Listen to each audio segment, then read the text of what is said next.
Hope you guys are doing well. Welcome back. So in this video, I'm going to show you that how you can use the AI in the Clickup. So let's start. So first of all, what we have to do, as you can see, I've opened my Clickup account. So if you want to take the help from AI, you can also do that. As you can see, it has the option for the AI. So if you want to use this AI, you can also press the shortcut key of Alt K.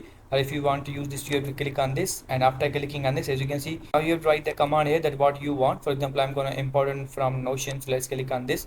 It will share you about this. So as you can see, now these all things are provided here, that in this way you can do this. So I'm going to click on this ask AI. So how can I make a team, and then let's press the enter. And after clicking on this, it is going to guide you that what you need to do. So this is the AI. You just need to click on the ask AI, and after clicking on that, you have to provide the command that what you want to do. And after writing the command, it will show you the steps and it will guide you that what you have to do and how you can do that.